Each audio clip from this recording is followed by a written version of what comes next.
Shalom. Silakan, ada yang mau kamu tanya? Ini Kak, aku mau bertanya soal kita kan orang Kristen. Aku dulunya Protestan nih Kak ya. Nah, maaf ya Kak ya, nggak apa-apa kan kalau maksudnya sebut ini? Oh ya, silakan, nggak apa-apa. Oh ya, jadi maksudnya kan aku dulunya kan Protestan, terus masuklah ke aliran karismatik. Jadi di situ tuh di tempatku tuh biasanya Kak, ini apa ya, orang itu kayak potong babi kerbau yang banyak-banyak, terus juga ada yang makan darah segala macam begitu. Nah, pertanyaan aku, kalau misalnya orang Kristen makan darah atau makan daging babi dari orang mati, orang meninggal, itu gimana Kak? Kalau makan daging, kamu orang Batak ya pasti ya? Aku ada Torajanya Mas Kak, Toraja Mamasa. Oh, jadi bukan Batak ya? Bukan, tapi hampir sama sih adat istiadatnya tentang itu. Tapi maksudnya ya aku cuma mau untuk belajar firman Tuhan aja, nggak mau kayak ngejudge atau menghakimi adat istiadat setiap orang, nggak. Cuman aku mau ya sesuai dengan firman Tuhan, aku mau belajar. Ya. Apakah boleh makan daging babi dan lain sebagainya termasuk darah? Karena begini, di dalam Kolose 2 ayat 16 dikatakan, janganlah kamu mau dihakimi mengenai apapun juga, makanan minuman, hari raya, bulan baru, ataupun hari sabat. Karena makanan itu untuk perut, dan kerajaan Allah tidak berbicara tentang makanan minuman. Bahkan Rasul Paulus dalam 1 Korintus 6 ayat 12 mengatakan begini, segala sesuatu halal bagiku, tetapi bukan semuanya berguna. Segala sesuatu halal bagiku, tetapi aku tidak membiarkan diriku diperhamba oleh sesuatu apapun. Jadi bagi kita itu semua makanan itu nggak masalah, tetapi tidak semuanya berguna. Jadi kalau bagi kamu misalnya mengonsumsi darah yang dicampur ke daging babi atau dimasak dengan apa, kalau itu berguna bagimu ya silahkan kamu makan. Tapi kalau itu tidak berguna bagimu, ya jangan kamu makan. Jadi yang makan jangan yang menghina yang tidak makan, yang tidak makan jangan menghakimi yang makan. Karena kerajaan surga tidak berbicara tentang itu. Ya, tetapi satu hal yang perlu Anda garis bawahi bahwa kita jangan membiarkan diri diperhamba oleh apapun. Ya, kalau misalnya kita makan sesuatu lalu kita seperti diperhamba oleh makanan itu nggak boleh. Ya, kita tetap harus memiliki penguasaan diri atas makanan dan minuman yang kita masukkan ke dalam perut. Karena apa? Karena salah satu dari buah roh adalah penguasaan diri. Jadi silahkan aja makan apa yang kamu mau makan, karena kerajaan surga itu bukan tentang makanan minuman itu gitu. Tapi kalau misalnya kamu tidak makan binatang ini, kamu tidak makan hal ini karena alasan kesehatan dan lain sebagainya, silahkan saja. Tapi itu tidak punya hubungan lagi dengan keselamatan dalam kekristenan. Ya, bagi kita kerajaan surga dalam iman Kristen bukan tentang kamu harus makan ini karena makanan untuk perut dan berakhirnya di jamban. Apapun yang kamu makan, mau makanan mahal kayak mau makanan bagaimanapun, itu berakhirnya di jamban. Ya, jadi makanan untuk perut, ya, dan perut untuk makanan gitu. Jadi silakan, tapi perlu Anda ketahui bahwa salah satu dari buah roh adalah penguasaan diri, maka kita perlu menguasai diri kita. Dan kalau saya pribadi misalnya, karena saya belajar misalnya bahwa di dalam darah binatang itu nggak baik, ada hal-hal yang tidak boleh dikonsumsi. Nah dulu karena saya orang Batak, saya makan darah, tapi sekarang saya udah kurangi gitu. Tapi bukan berarti bahwa saya menghakimi orang yang makan darah. Mungkin aja mereka makanan itu berguna buat mereka. Ada hal-hal yang mendatangkan kebaikan dari makanan itu yang bagi kita tidak peroleh begitu. Ya, jadi nggak apa-apa, silakan makan, tetapi menurut aturan Rasul Paulus jangan kamu diperhamba oleh makanan apapun, dan tetap pada penguasaan diri, itu yang terpenting. Oke? Tapi maksudnya bisa ya, tapi tergantung dari kegunaan makanan tersebut, karena sesuai dengan firman Tuhan di dalam perjanjian baru. Ya, betul. Oke, thank you Kak. Yang lain lagi mungkin mau bertanya? Oke, halo. Selamat malam, Dek. Iya, malam, silakan. Halo. Ditanyakan, Bu. Itu saya tadi mendengarkan pertanyaan dari adik dari Toraja ya berkaitan dengan darah. Ada komen saya. Dihubungkan dengan firman Tuhan pernah saya baca Perjanjian Baru bahwa darah itu dicurahkan di bumi atau di tanah, dan darah itu kan lambang itu nyawa. Dan kedua dihubungkan dengan lo, apakah termasuk air? Darah itu beda kan, tubuh kita ini juga terdiri dari apa? Ada air dan darah, ya kan? Nah, apakah dihubungkan dengan kebenaran firman tadi, layakkah darah itu dikonsumsi? Dan secara logika, apakah itu berguna? Dihubungkan dengan kesehatan kita. Nah itu sih kalau dihubungkan dengan firman dan pikiran yang sehat ya. Saya juga dari latar belakang yang pernah memang saya suku Batak, tapi kembali lagi dihubungkan dengan kebenaran firman yang utama ya, bahwa darah itu nyawa dan darah itu dicurahkan ke tanah atau ke bumi. Demikian deh, mohon tanggapan. Ya nggak apa-apa, itu pandangan Anda, saya menghargai itu. Tapi tetap kita berpacu kepada Markus 7 ayat 15. Apapun dari luar yang masuk ke dalam seseorang tidak dapat menajiskannya, tetapi apa yang keluar dari seseorang itulah yang menajiskannya. Ya, jadi Anda berpendapat ini begini, terserah, saya menghargai itu. Tapi saya tidak akan menghakimi bagi mereka yang memakan apa yang Anda tidak makan. Karena kerajaan Allah bukan tentang makanan dan minuman, seperti ucapan Tuhan Yesus. Gitu. Benar. Firmannya, kita kembali pada firman. Dicurahkan, coba. Tidak perlu berdebat dengan saya, Anda turun saja.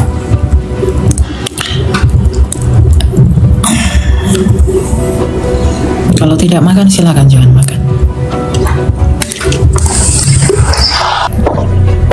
Ya, halo. Ya, silakan Pak, mau tanya apa Pak? Iya, saya mau nanya yang di Kisah Para Rasul pasal 15 ayat yang ke-20. Mau tanya apa itu situ? Nah, saya kan kebetulan suka berburu. Nah, ini saya agak confused nih dengan ayat ini gitu loh. Jadi sebetulnya pasalnya yang tadi 20 ya. Tetapi kita harus menulis surat kepada mereka supaya mereka menjauhkan diri dari makanan yang telah dicemarkan berhala-berhala, dari percabulan, dari daging binatang yang mati dicekik, dan dari darah. Nah, sebetulnya kita itu boleh nggak sih untuk mengonsumsi darah itu? Itu sih Kak yang saya tanyakan. Ya. Tetapi kita harus menulis surat kepada mereka supaya mereka menjauhkan diri dari makanan. Mana nih? Dari makanan yang telah dicemarkan berhala-berhala, dari percabulan, dari daging binatang yang mati dicekik, dan dari darah. Nah, ini konteksnya apa? Ini tentang rasul-rasul. Ya, ini tentang rasul-rasul. Ya, mereka itu sedang bersidang di Yerusalem untuk menginjili orang Yahudi.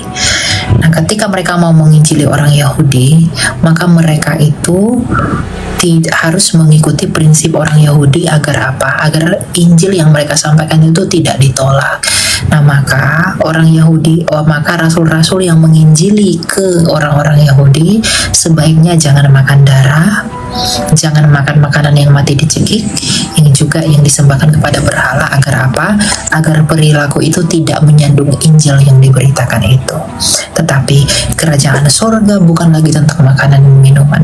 Rasul Paulus tadi sudah mengatakan bahwa segala sesuatu, tapi tidak semuanya berguna. Kalau bagi kamu darah itu berguna, ya kamu boleh konsumsi, kamu boleh tidak konsumsi.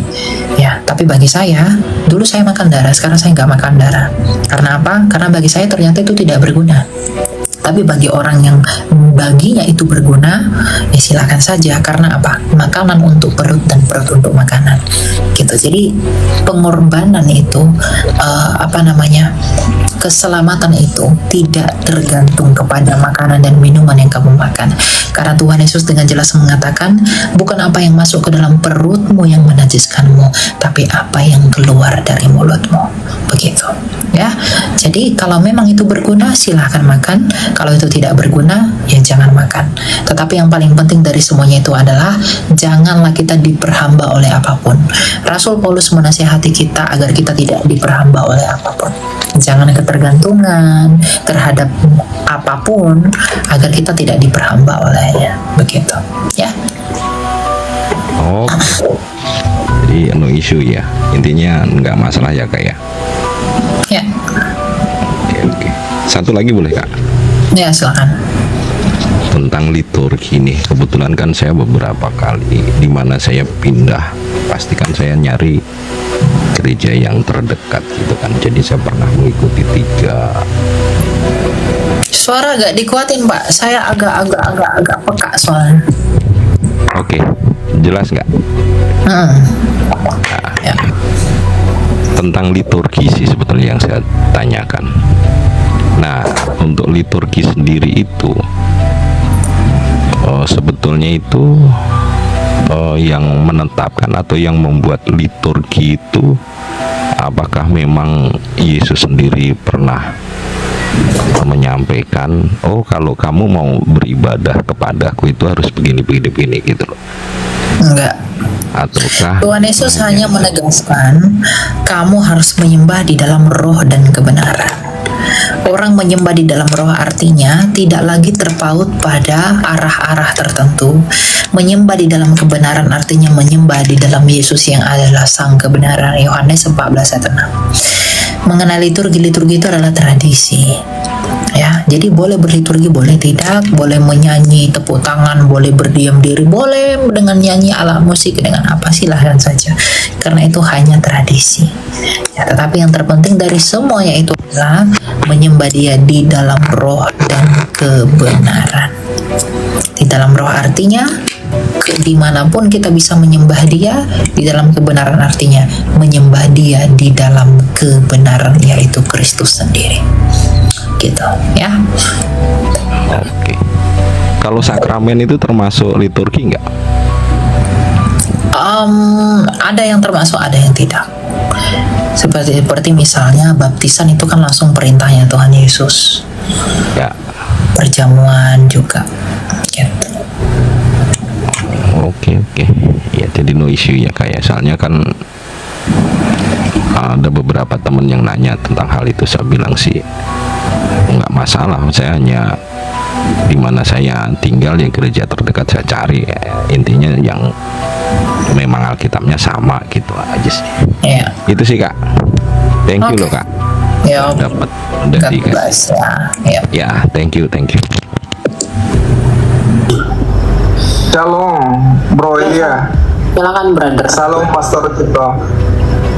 Shalom, Kak Yus. Ya ini saya ada mungkin 2 pertanyaan ya, tapi yang pertama dulu. Pertanyaannya simpel aja. Apakah larangan haram atau binatang haram itu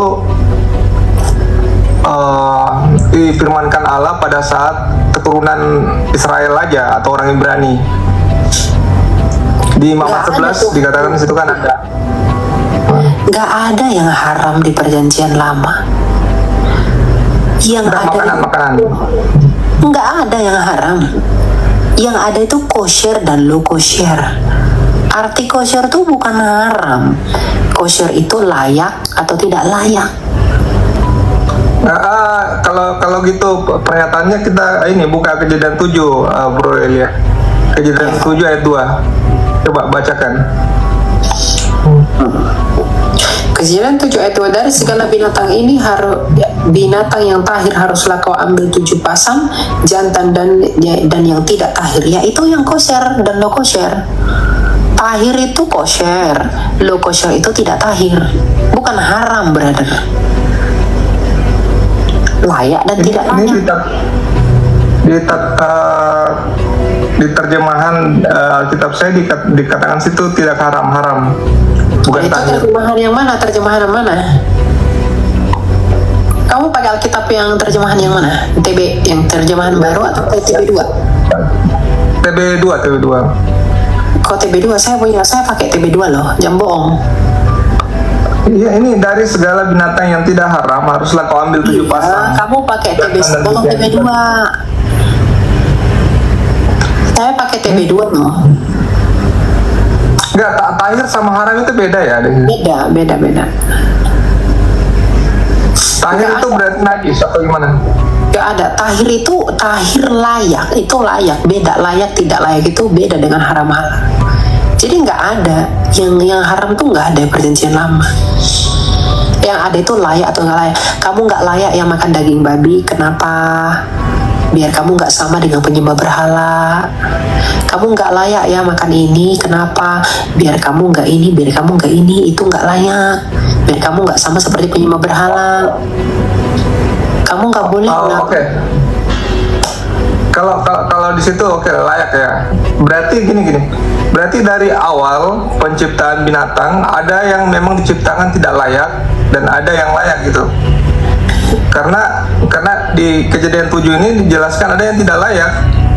Nah itulah kamu. Konteksnya diperhatiin dulu. Apa? Di Kejadian 7 itu untuk apa? Untuk dipilih meneruskan generasi-generasi berikutnya.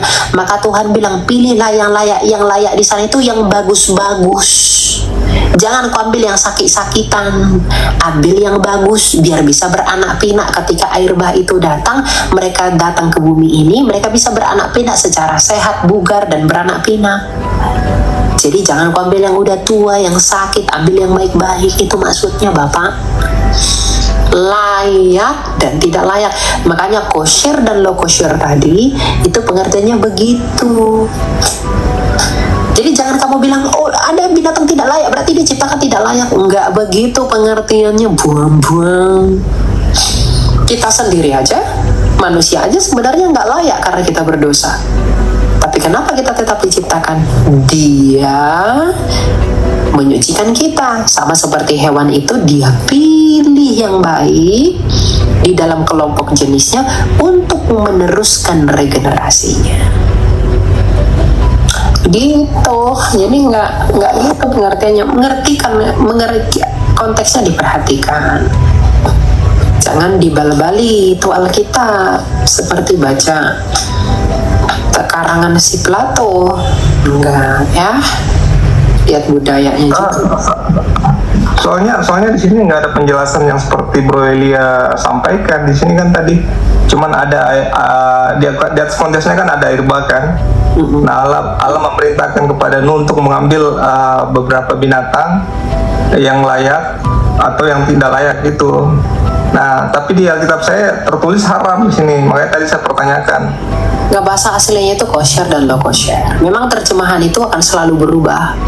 Dia akan menuntun kepada makna yang lebih pasti. Misalnya ketika terjemahan itu banyak yang nggak tepat. Jadi memang kita harus belajar dari yang aslinya. Gitu. Ya.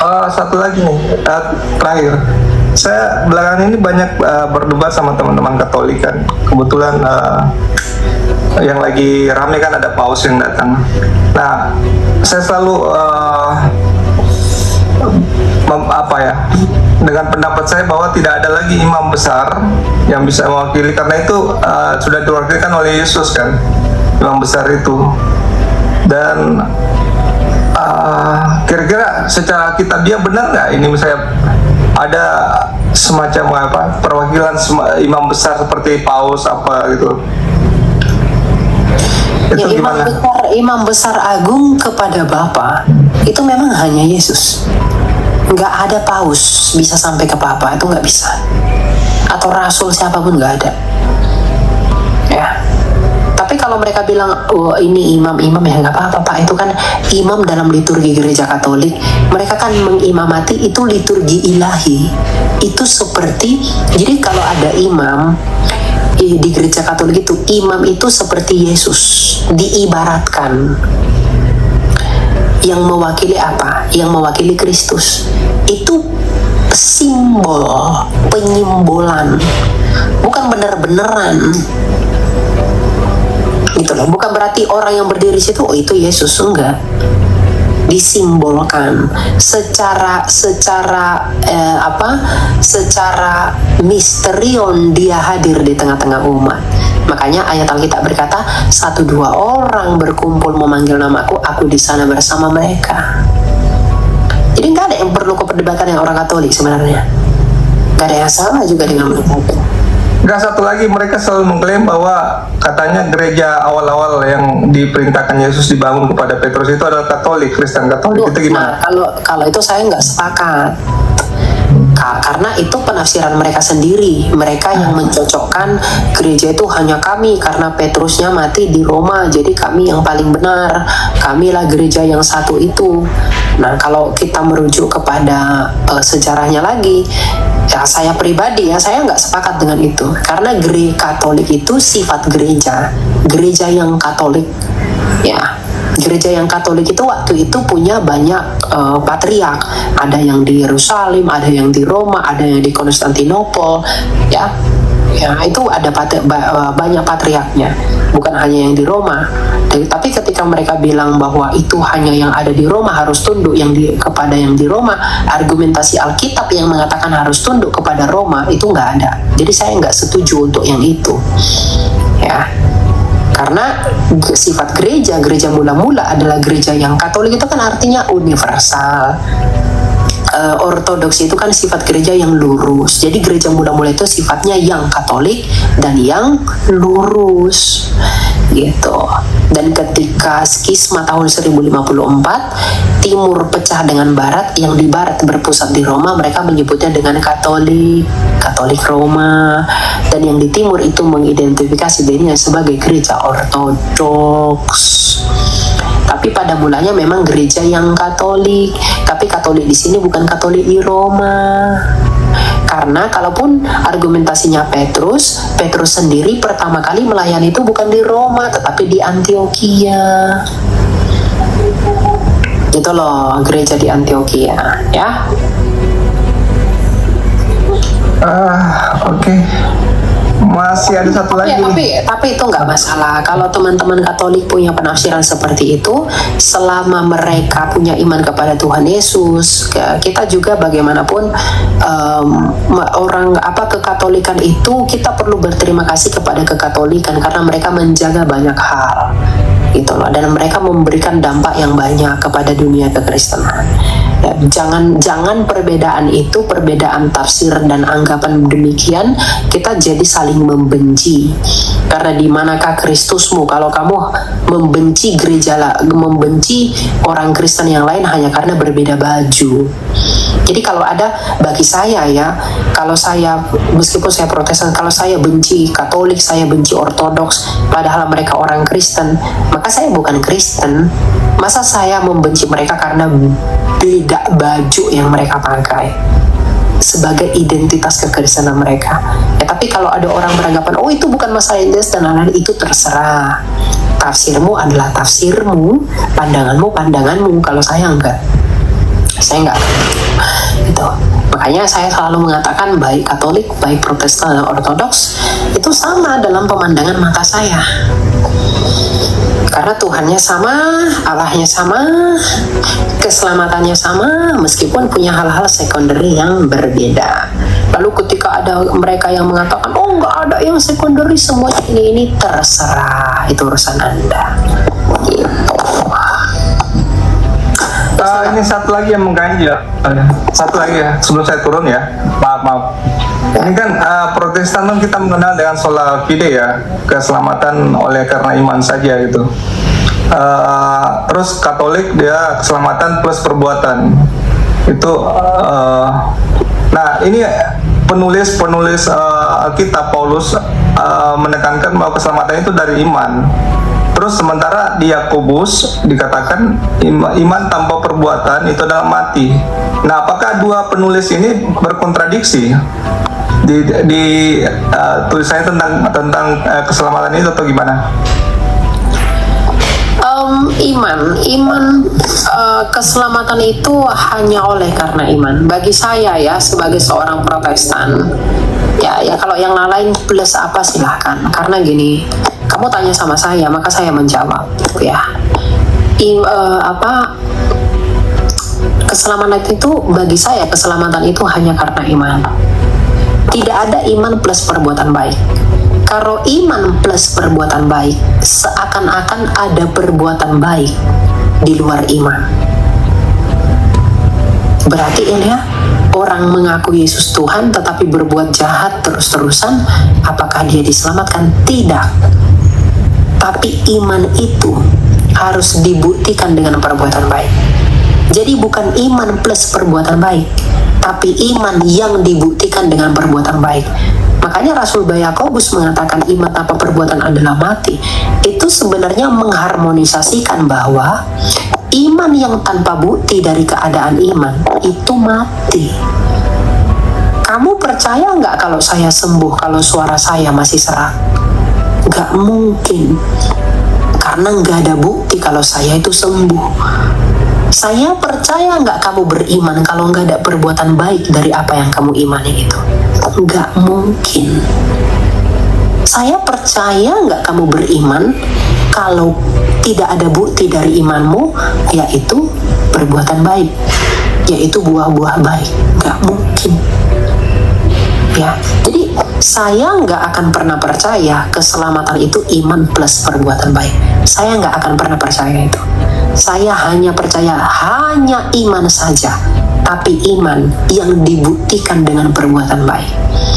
Iman itu pistis dalam bahasa Yunaninya, yang kalau kita lihat secara diferensiasi itu bisa diartikan taat, percaya, mempercayakan.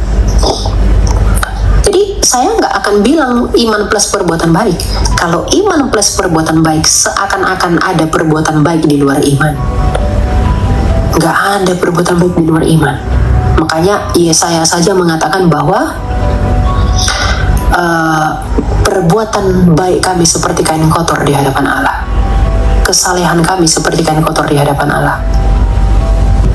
Jadi saya nggak tahu pastor nanti bagaimana memandang, tapi kalau saya pribadi, saya nggak pernah percaya bahwa keselamatan itu iman plus perbuatan baik. Tapi di lihat saya baca di kitab Wahyu, saya lupa kitab Wahyu berapa, masing-masing orang akan diadili sesuai dengan perbuatannya.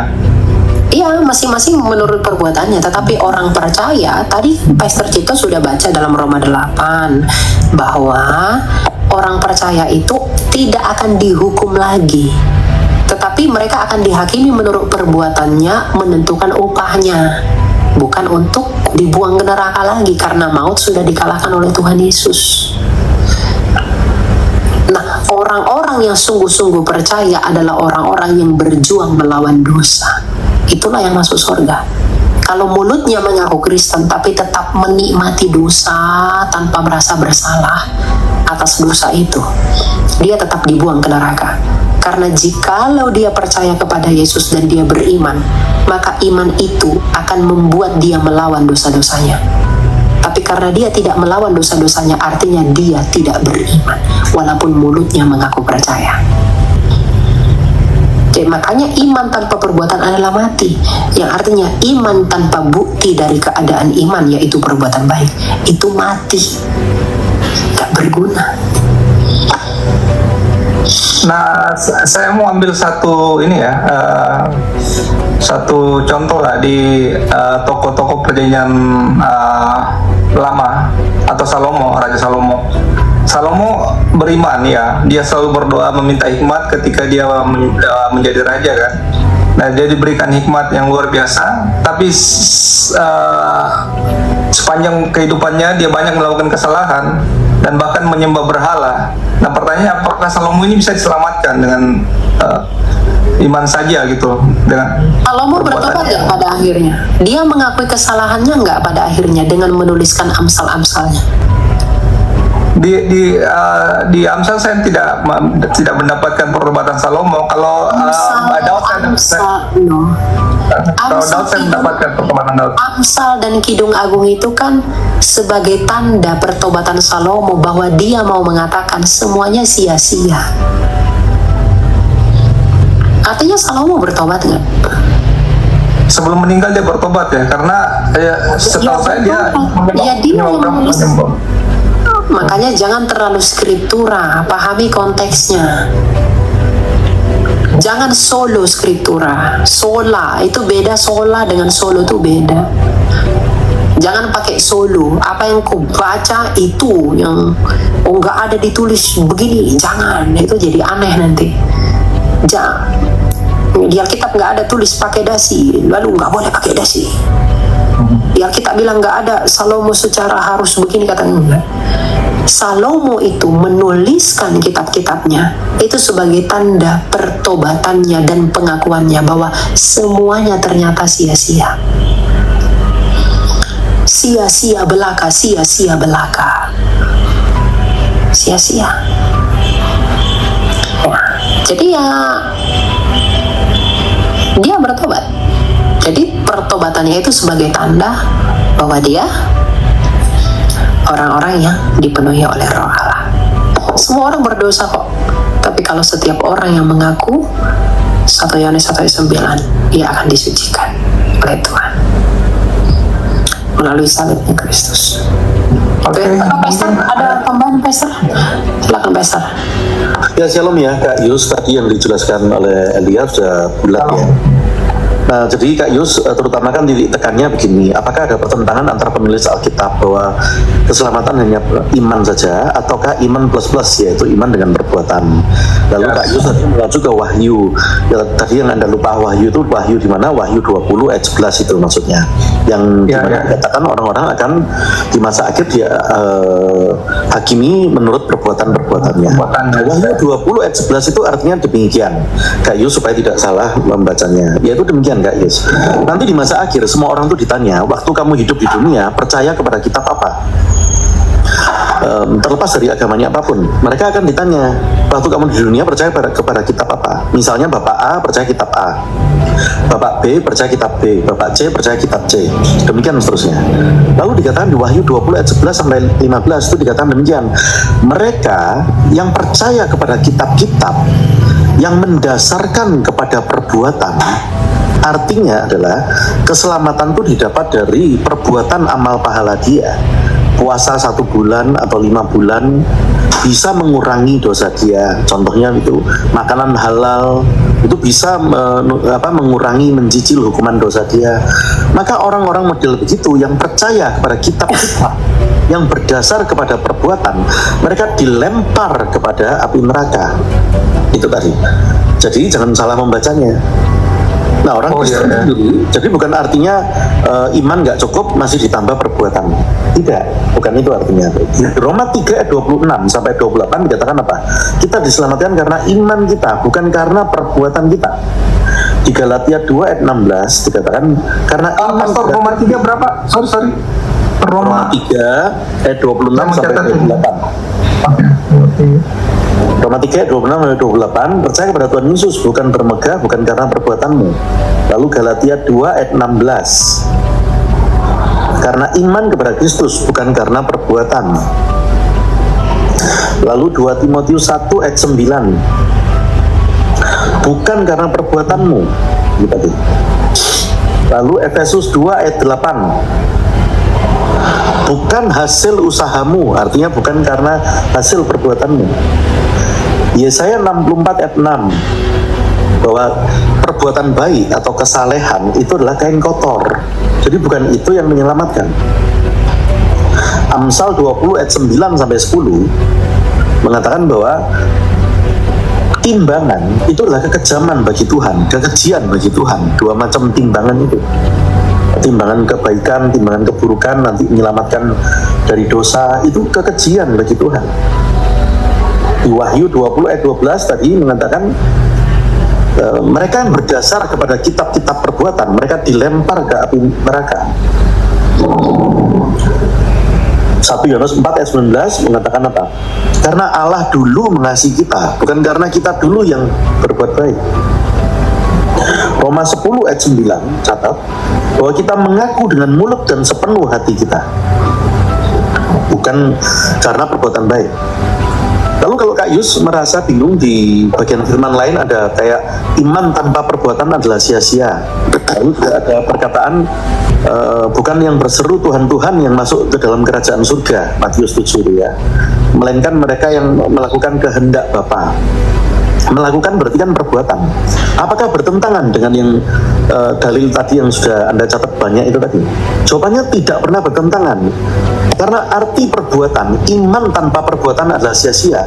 Bukan artinya berbuat itu mari ditambah puasa 1 bulan untuk menyucikan diri sendiri. Bukan itu.